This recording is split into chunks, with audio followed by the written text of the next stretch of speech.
Hola a todos, bienvenidos a un nuevo episodio del podcast Terror cerca de ti.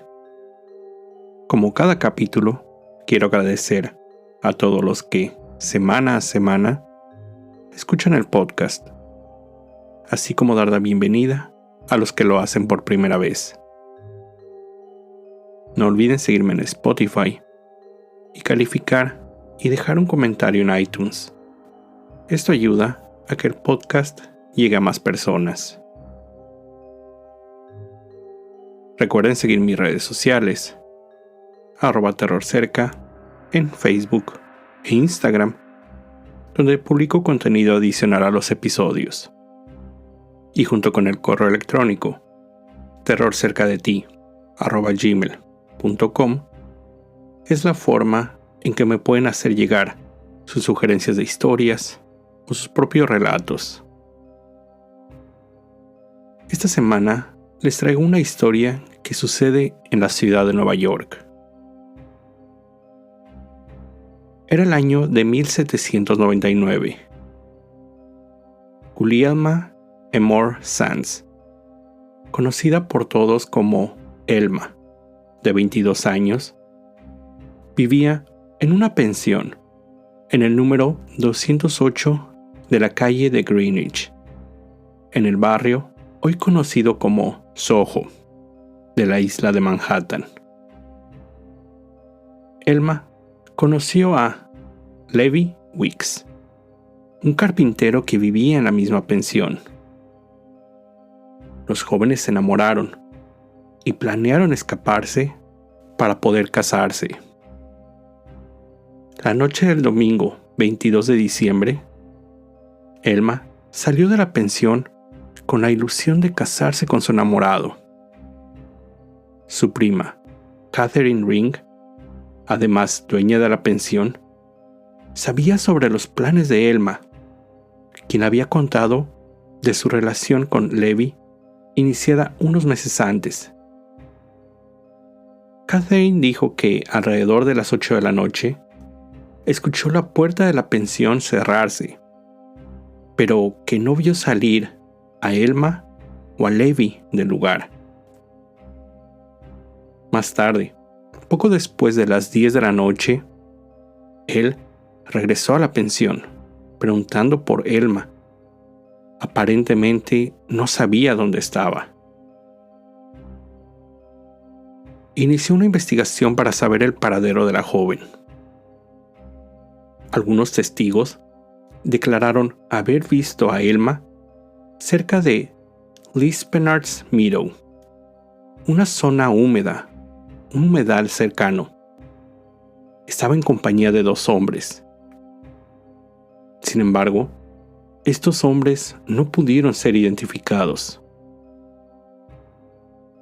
La búsqueda continuó por unos días, en los que solo pudieron encontrar algunas de sus pertenencias regadas por la calle.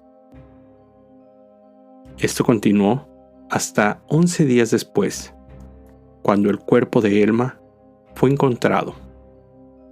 Estaba en el fondo de un pozo de agua, ubicado en el humedal. La evidencia señalaba que Elma había sido estrangulada hasta perder el conocimiento, para después ser arrojada al pozo. En la caída se fracturó el cráneo y una vez en el agua, inconsciente, se ahogó. Levi fue el primer y único sospechoso, por lo que fue detenido y acusado con el asesinato de la joven. El juicio inició el 31 de marzo de 1800, en City Hall, en Wall Street. Fue un caso que llamó la atención del público. Decenas de personas se presentaron a las afueras de la corte, todos exigiendo justicia para Elma. La prensa dio seguimiento al caso. Lo llamó The Manhattan Well Murder, asesinato en el Pozo Manhattan. Los rumores comenzaron a correr que Elma estaba embarazada al momento de su muerte. Este juicio también pasaría a la historia, ya que sería el primer caso de asesinato en que se llevaría un registro palabra por palabra, mediante un estenógrafo. El acusado entró a la corte encadenado. Llevaba 3 meses encarcelado. Su apariencia había cambiado desde su arresto. En ese entonces, al acusado no le era permitido dirigirse a la corte o brindar su testimonio durante el juicio. También, Levy fue uno de los primeros acusados en pagar por sus abogados defensores y pagaría por aquellos con más renombre en la época. Su hermano, Ezra Weeks, un exitoso arquitecto de la época, contrató a Aaron Burr y Alexander Hamilton, a quien ayudó en la construcción de su casa en Harlem. Sí, precisamente, los personajes históricos y principales del famoso show Hamilton en Broadway. Los experimentados abogados se enfrentaban a David Golden, un joven fiscal con poca experiencia. El jurado estaba compuesto por amigos de los abogados defensores y del mismo juez. Golden inició sus argumentos presentando la imagen de Elma, una joven inocente. Sin embargo, en algún momento, el mismo fiscal criticó a Elma por tener sexo prematrimonial, llamándola, cito, riesgosa y promiscua. Algo que, de acuerdo a él, la haría más probable a cometer suicidio que a ser asesinada. Su prima, Catherine, fue el primer testigo en ser llamado ante el estrado. Ella declaró que la posada tenía 6 habitaciones, que eran rentadas para jóvenes solteros, generalmente recién llegados a la ciudad.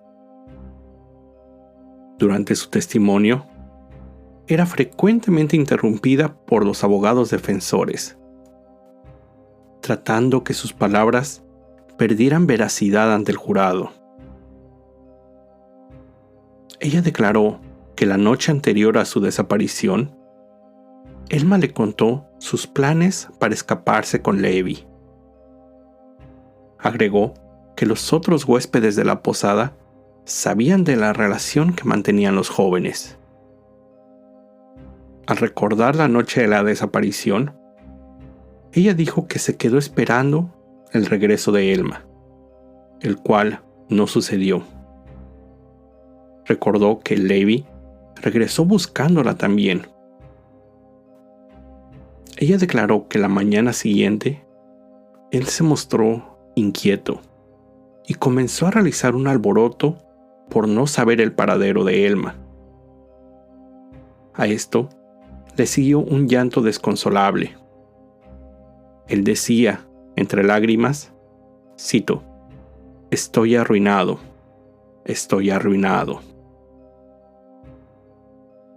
El proceso siguió. Catherine llegó a tal grado de obtener justicia por su prima que expuso su cuerpo en la calle para llamar la atención del público, algo que iba en contra de sus creencias y las de su familia. Los defensores, Burr y Hamilton, sugirieron que otro de los habitantes de la posada era el culpable de la muerte de Elma. Richard Croucher fue uno de los principales acusadores contra Levy. Él se encargó de distribuir panfletos tratando de convencer a la gente que Levy era el culpable. Croucher aparentemente estaba obsesionado con Elma. Los abogados defensores lograron establecer una coartada algo sólida para Levy, pero Croucher no pudo proveer una. Como dato curioso, el pozo había sido recientemente mandado a construir por la empresa Manhattan Company, propiedad del mismo abogado defensor Aaron Burr. Esta empresa, con el paso de los años, establecería un banco y vendería pólizas de seguros, para después convertirse en JP Morgan Chase, uno de los bancos más grandes de los Estados Unidos. Durante el juicio, algunos testigos afirmaron haber visto a Elma muy cerca del pozo. Otros dijeron haber escuchado gritos de una mujer pidiendo por su vida. Cito: «Señor, ten piedad. Señor, ayúdame». También se presentó la evidencia que Levy había sido visto días antes de la desaparición de Elma tomando medidas en el pozo. El juicio terminó en poco tiempo, solo 3 días. Fueron 44 horas y 75 testigos. Al jurado solo le tomó 5 minutos para llegar a una decisión. Después de una impresionante defensa de sus abogados, Levy Weeks fue declarado inocente debido a la falta de pruebas. El caso del asesinato de Elma fue cerrado sin encontrar un culpable por el crimen. La gente en general no estaba convencida de la inocencia de Levy, por lo que, una vez en libertad, tuvo que abandonar la ciudad por las constantes muestras de molestia del público. Se mudó a Mississippi, donde se desempeñó como arquitecto. Después, diseñó la mansión Auburn, hoy considerada un monumento histórico. Un año después del juicio, Croucher dejó la ciudad de Nueva York y se mudó al estado de Virginia, donde fue encontrado culpable de abusar de una menor. Después, emigró a Inglaterra, donde al paso de unos años sería ejecutado por estrangular a una mujer. En los 1820s, Lispenard Meadow vio un rápido crecimiento y desarrollo en el área. Se inició la construcción de viviendas para las clases media y alta. Esto significó que el pozo donde ocurrió el crimen fue sellado y, eventualmente, se construyó sobre este un edificio de 4 pisos. El pozo, sin que alguien supiera su ubicación exacta, quedaría dentro del sótano de una tienda que vendía remedios para aquellos con adicción al tabaco. Cuando este negocio cerró, abrió sus puertas una taberna de cervezas alemanas. Cuando este negocio, a su vez, cerró sus puertas, la construcción quedó abandonada por muchos años. Localizada en el número 129 de la calle Spring, en el corazón del barrio de Soho, el edificio fue comprado por la familia Dagrosa en 1954. A mediados de la década de los 90, los dueños del edificio abrieron un restaurante llamado Manhattan Bistro y comenzaron a usar el sótano como bodega. Durante la remodelación, se toparon con el pozo, que había estado cubierto por más de 150 años. Era de forma circular, construido con ladrillos y cemento, de aproximadamente 2 metros de altura y un diámetro de 1,5 metros. En la parte superior Pesadas losas de piedra lo cubrían.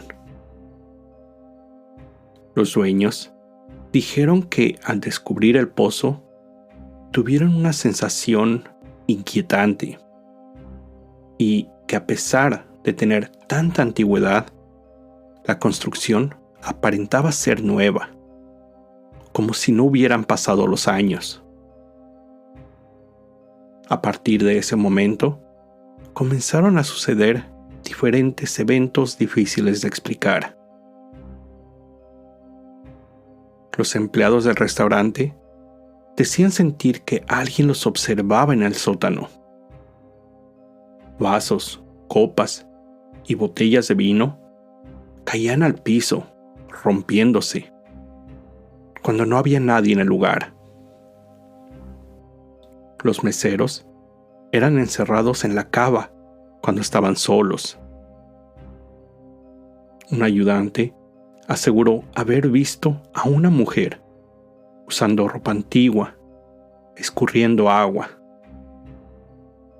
Las historias de estos fenómenos paranormales empezaron a hacerse famosas. Gente que acudía al restaurante pedía permiso para poder bajar al sótano y ver el pozo. Después de algunos años, el restaurante cerró y en su lugar abrió una tienda de ropa, la cual opera hasta estos días. Los empleados de la tienda también afirman haber experimentado algunos eventos fuera de lo normal. Mercancía que desaparece de un lugar para misteriosamente encontrarla en un lugar diferente. Los elevadores constantemente fallan sin razón aparente. Además, la energía eléctrica fluctúa y en ocasiones se quedan sin luz, sin una explicación. Además, los fenómenos no se encuentran solo en este edificio. Hay gente que comenta que al caminar cerca del lugar por la noche, escuchan los lamentos de una mujer. Hay quienes dicen ser los gritos de Elma pidiendo por su vida. Hay quienes culpan a Catherine, prima de Elma, de tales eventos. Al terminar el juicio y declarar a Levi inocente, Catherine mandó una maldición hacia el lugar y a aquellos responsables. Es más, aún después de mucho tiempo, 30 años después del juicio, para ser exactos, el juez encargado del caso salió de su hotel en Manhattan. Se dirigió a la oficina de correos a dejar una carta. Sin embargo, ese día desapareció. No regresó a su hotel. Una investigación se inició, pero sin resultados. Parecía que el juez se había desvanecido. El caso fue cerrado sin una respuesta. También es conocido el destino de los abogados defensores. Meses después del juicio, Bohr se lanzó como candidato a la presidencia del país. Pero Hamilton apoyó a su adversario, Thomas Jefferson, quien ganó la elección. Después, en 1804, Bohr buscaría la gobernatura del estado de Nueva York, pero fue derrotado por Morgan Lewis, quien también recibió el apoyo de Hamilton. Estas diferencias hicieron que Bohr lo retara a un duelo por atacar su honor. 3 años después del infame juicio, Bohr disparó a Hamilton, provocándole una herida fatal, causándole la muerte al siguiente día. Actualmente, el pozo sigue siendo parte del edificio y la tienda de ropa. No es considerado un lugar histórico, por lo que está en constante riesgo de ser destruido ante una siempre cambiante ciudad de Nueva York. El misterio continuará.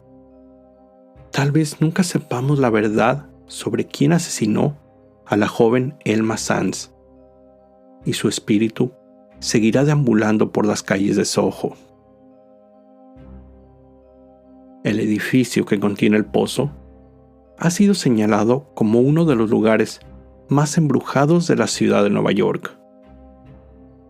Lugares entre los que se encuentran la mansión Maurice Jumel, de la cual les hablé en el episodio 34, House of Dead, la Casa de la Muerte, en el episodio 105, Merchant's House Museum, del episodio 130, y otras, en los cuales hablaré en futuros episodios. Esta fue la historia de Elma Sands, asesinato en el Pozo Manhattan. Con esto llego al final de este episodio. Como siempre, te recuerdo estar alerta de todo lo que pasa a tu alrededor, ya que el terror está donde menos te lo esperas. El terror está cerca de ti. Cuando el miedo se convierte en terror, hay una historia que contar.